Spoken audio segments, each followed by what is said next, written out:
Malam itu Ilham mengira dia pulang sendirian. Tapi sebenarnya ada yang ikut duduk di jok belakang motor Ilham. Kejadiannya di tahun 2018. Waktu itu umur Ilham 22 tahun. Ilham kerja sebagai kurir paket di salah satu jasa ekspedisi. Waktu itu lagi musim belanja online, jadi orderan tiap hari numpuk. Hampir tiap malam Ilham selesai nganter paket terakhir sekitar jam 10 atau 11 malam. Dan malam itu juga nggak beda. Paket terakhir Ilham kirim sekitar jam 11 malam. Badan Ilham rasanya pegal semua. Yang ada di pikiran Ilham cuma satu. Pengen cepat sampai rumah. Sebenarnya ada dua jalan buat pulang. Yang pertama lewat jalan raya.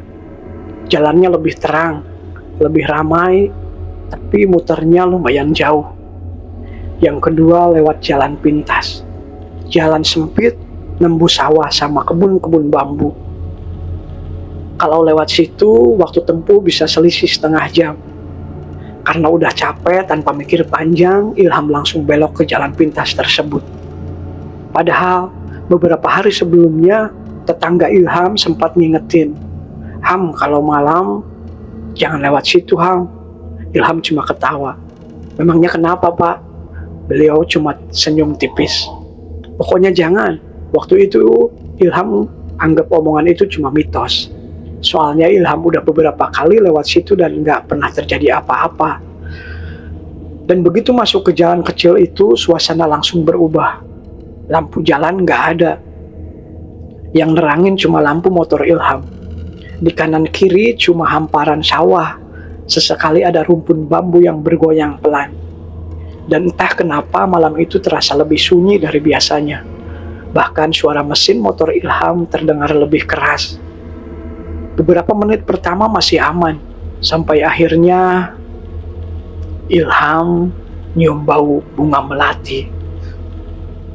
Harumnya kuat banget. Padahal di sekitar situ nggak ada rumah, nggak ada kebun bunga, apalagi makam.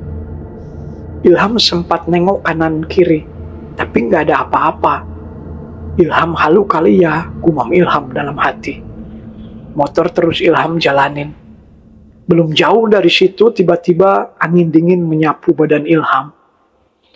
Dinginnya beda, bukan dingin karena malam, tapi dingin yang bikin bulu kuduk langsung berdiri. Di saat yang sama, suara bambu mulai terdengar. Padahal anginnya nggak kenceng banget. Suara itu malah makin lama makin berisik. Kayak ada seseorang yang sengaja lagi narik batang-batang pohon bambu. Ilham mulai nggak enak. Tanpa sadar gas motor Ilham tambah. Tapi anehnya, motor malah terasa berat. Gas udah Ilham tarik, mesin juga normal, tapi lajunya pelan banget. Kayak ada beban yang lagi nahan dari belakang. Akhirnya Ilham berhenti sebentar. Ilham turun dari motor, Ilham cek ban, dan semuanya normal. Mesin juga nggak ada masalah. Ilham udah capek aja kali, gumam Ilham dalam hati. Ilham nyalain motor lagi. Baru jalan beberapa meter, mata Ilham nggak sengaja lihat kaca spion sebelah kiri. Di sana, kayak ada seorang berdiri di pinggir sawah. Badannya tinggi, kurus, diam, nggak bergerak sama sekali. Karena penasaran, Ilham langsung nengok ke arah itu. Kosong, nggak ada siapa-siapa. Jantung Ilham mulai berdetak lebih kencang. Ilham berusaha nenangin diri, mungkin cuma bayangan. Ilham lanjut jalan. Belum sampai semenit, terdengar suara pelan. Kiki. Ilham diam. Beberapa detik kemudian, suara itu terdengar lagi. Kayak suara orang ketawa, tapi ditahan. Suara itu nggak jelas datang dari mana. Di depan nggak ada orang. Di belakang juga sepi. Yang ada cuma jalan gelap, sawah, dan kebun-kebun bambu. Ilham mulai baca doa pelan-pelan. Belum selesai Ilham membaca doa, terdengar suara lain. Tok, tok, pelan. Kayak ada yang ngetuk jok belakang motor Ilham. Padahal sejak masuk jalan itu, Ilham yakin nggak ada siapa-siapa selain Ilham. Dan saat itu, perasaan Ilham mulai nggak enak. Dan Ilham belum tahu kalau itu baru permulaan. Setelah suara ketukan itu muncul, Ilham langsung narik gas lebih dalam. Dalam pikiran Ilham waktu itu cuma satu, cepat keluar dari jalan itu. Dan anehnya semakin Ilham ngebut, motor malah terasa makin berat. Jarum speedometer mentok di angka 30. Padahal biasanya di jalan itu Ilham bisa sampai 60. Rasanya kayak ada yang lagi narik motor Ilham dari belakang. Ilham mulai keringetan, padahal udara malam dingin banget. Belum sempat Ilham mikir macam-macam, suara tawa itu muncul lagi. Kali ini lebih jelas, lebih dekat. Kayak ada yang lagi ketawa tepat di belakang pundak Ilham. Dan refleks, Ilham nengok sedikit. Dan gak ada siapa-siapa. Tapi pas mata Ilham balik ke depan, di tengah jalan, ada sosok perempuan. Dia berdiri, membelakangi Ilham. Rambutnya panjang, sampai pinggang. Bajunya putih kusam. Dia diam. Enggak bergerak sedikit pun. Ilham langsung ngerem. Ban motor sampai bunyi nyeret di aspal. Jarak Ilham sama perempuan itu paling cuma 5 meter. Ilham klakson sekali. Nggak ada reaksi. Ilham klakson lagi. Tetap diam. Karena merasa semakin aneh, Ilham mutusin buat muter balik. Tapi sebelum mau putar stang, suara pun itu terdengar pelan. Jangan pulang. Ilham langsung membeku. Suara itu lirih, tapi jelas banget. Pas Ilham angkat kepala lagi, perempuan tadi udah nggak ada. Jalan kembali kosong.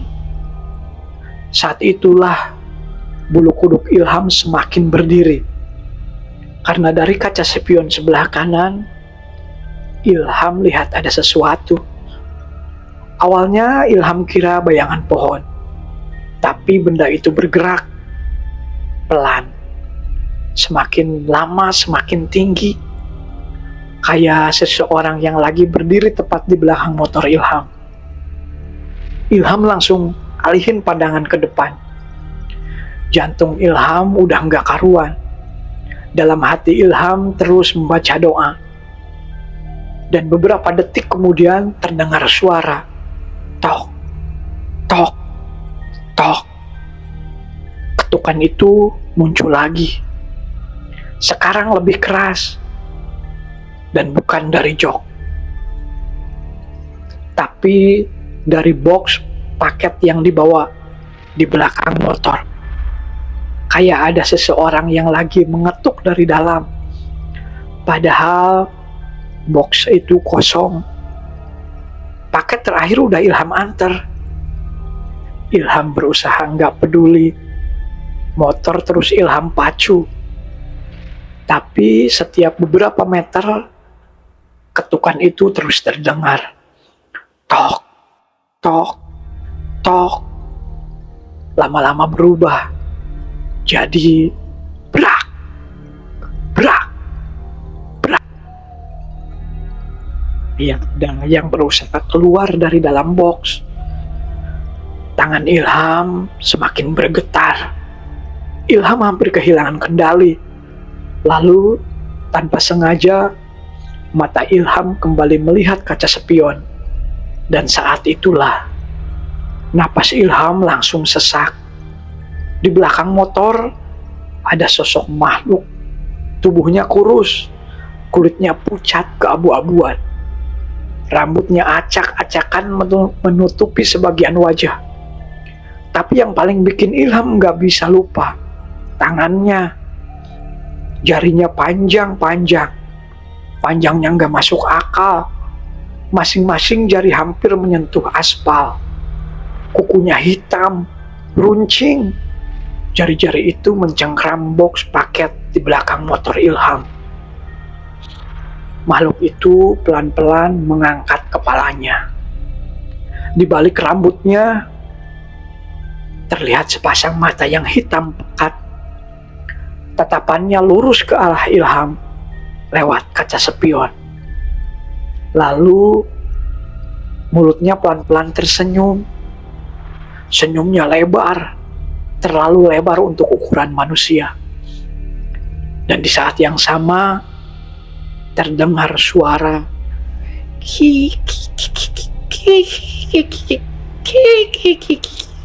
Sekarang Ilham tahu suara itu berasal dari makhluk yang ada di belakang motor. Karena panik, Ilham langsung narik gas sekuat tenaga. Motor mendadak melesat. Tapi beberapa detik kemudian mesin mati.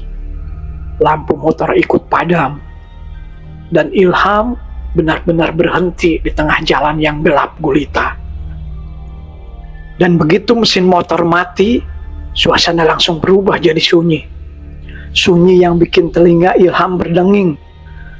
Lampu motor padam. Layar HP yang ada di holder juga tiba-tiba mati. Padahal baterainya tadi masih lebih dari 50%. Sekarang yang bisa Ilham lihat cuma cahaya bulan yang ketutup awan. Gelap, sunyi, dan dingin. Ilham coba starter motor sekali, 2 kali, 5 kali, tetapi nggak nyala. Napas Ilham mulai nggak beraturan. Di tengah kepanikan itu, suara tawa tadi terdengar lagi. Kali ini bukan dari belakang, tapi dari samping kanan Ilham. Pelan-pelan Ilham nengok, kosong, cuma sawah yang gelap. Belum sempat Ilham lega, suara yang sama pindah ke sebelah kiri. Rasanya makhluk itu lagi muterin Ilham. Mainin rasa takut Ilham.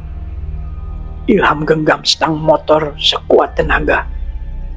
Dalam hati Ilham terus membaca doa. Beberapa detik kemudian terdengar suara. Shrek, sret, sret. Kayak ada sesuatu yang lagi diseret di atas aspal. Suara itu makin lama makin dekat. Ilham berusaha cari sumbernya. Sampai akhirnya dari ujung jalan muncul sosok bayangan. Dia nggak jalan, dia nggak merangkak. Pelan, tapi gerakannya aneh. Tangan kirinya menopang badan, sedangkan tangan kanannya panjang banget. Jari-jarinya nyeret di jalan. Makanya muncul suara seret, seret, seret. Semakin dekat, Ilham mulai lihat wajahnya. Kulitnya pucat, matanya hitam, mulutnya terbuka lebar. Tapi yang paling mengerikan, semua jarinya jauh lebih panjang daripada lengan manusia biasa. Seolah-olah memang cuma jari itu yang jadi senjatanya. Makhluk itu berhenti sekitar 5 meter di depan Ilham. Dia enggak ngomong, cuma senyum. Lalu, perlahan, salah satu jarinya bergerak, panjang, terus memanjang, seolah nggak ada batasnya. Jari itu meluncur pelan di atas aspal. Semakin dekat ke arah motor Ilham. Ilham udah nggak bisa gerak. Badan Ilham kaku. Jari itu akhirnya sampai di ban depan. Terus naik ke spakbor. Naik lagi ke stang. Pelan. Pelan banget. Kayak sengaja bikin Ilham makin takut. Napas Ilham makin berat. Keringat dingin mengalir terus. Lalu ujung jari itu berhenti tepat di bahu kanan Ilham. Pelan. Dia menyentuh bahu Ilham. Dingin. Dingin yang gak kayak es. Tapi kayak megang mayat. Refleks Ilham merem. Mulut Ilham gak berhenti baca doa. Beberapa detik kemudian terdengar suara laki-laki tua dari kejauhan. Jangan dilihat, terus baca doa. Ilham langsung buka mata. Suara itu terdengar jelas, padahal Ilham gak lihat ada siapa-siapa. Aneh. Begitu suara itu muncul, jari yang ada di bahu Ilham langsung berhenti bergerak. Makhluk itu perlahan mundur. Tatapannya makin ke arah Ilham. Wajahnya berubah merah. Marah. Dia mengeluarkan suara melengking yang bikin telinga Ilham sakit. Lalu, dalam hitungan detik, makhluk itu menghilang begitu saja. Bersamaan dengan itu, motor Ilham yang tadinya mati tiba-tiba menyala sendiri. Mesinnya hidup tanpa Ilham starter. Lampunya juga kembali terang. Ilham gak mikir panjang. Gas langsung Ilham tarik. Motor melaju sekencang-kencangnya. Tapi saat Ilham melewati kaca sebuah pos ronda yang sudah kosong, bayangan di kaca itu bikin Ilham hampir jatuh. Karena yang terlihat bukan cuma Ilham yang naik motor. Di jok belakang masih ada seseorang yang duduk sambil menundukkan kepala. Dan jari-jarinya masih menjuntai panjang, hampir menyentuh jalan. Dan begitu melihat bayangan itu, Ilham langsung buang pandangan ke depan. Ilham gak berani nengok lagi.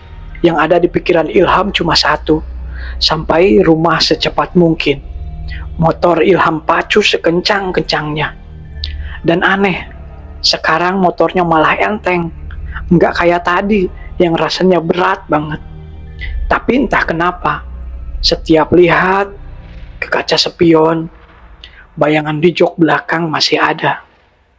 Dia cuma duduk, diam, kepalanya nunduk. Jari-jarinya yang panjang menjuntai ke bawah, bergoyang pelan, mengikuti laju motor. Semakin Ilham lihat, semakin jelas bentuknya. Hitam, panjang, runcing, kayak belum pernah dipotong bertahun-tahun. Ilham langsung alihin pandangan. Dalam hati Ilham terus baca doa. Beberapa menit kemudian lampu rumah warga mulai kelihatan. Ilham merasa sedikit lega. Alhamdulillah, sebentar lagi sampai. Begitu motor masuk ke gang rumah, bayangan di kaca spion tiba-tiba hilang. Ilham pikir semuanya udah selesai. Ternyata Ilham salah. Sampai di depan rumah, ibu langsung keluar. Beliau kelihatan panik. "Ham, dari tadi kamu kemana?" "Loh, baru pulang, Bu." Ibu langsung diam beberapa detik. Terus nanya pelan, "Tadi kamu pulang sama siapa?" Pertanyaan itu bikin Ilham bingung. "Sendirian, Bu." Ibu langsung menggeleng. "Tadi ibu lihat jelas. Pas motor kamu masuk gang, ada yang duduk di belakang." Darah Ilham langsung serasa berhenti mengalir. "Siapa, Bu?" Ibu cuma menatap Ilham. Wajahnya nggak kelihatan, Rambutnya nutupin muka, tapi tangannya panjang banget. Ilham langsung lemas. Ternyata yang Ilham lihat di kaca spion bukan halusinasi. Ibu juga melihat sosok yang sama. Malam itu Ilham gak cerita apa-apa. Ilham cuma bilang, mungkin ibu salah lihat. Padahal di dalam hati Ilham takut setengah mati. Ilham masuk kamar. Pintu langsung Ilham kunci.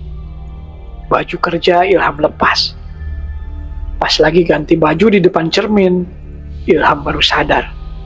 Di bahu kanan Ilham ada bekas 5 garis hitam panjang.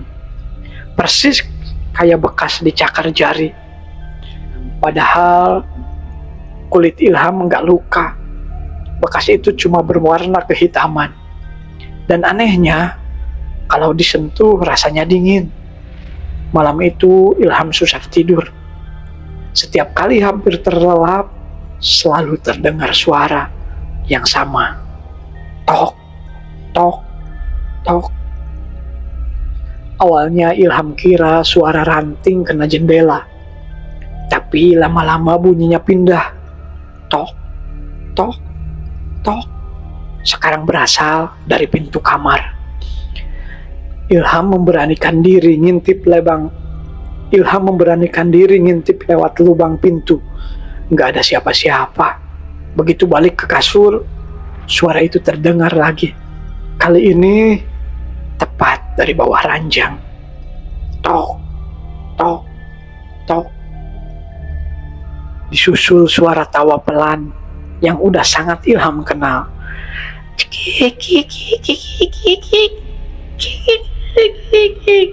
Saat itu juga Ilham sadar makhluk itu belum pergi.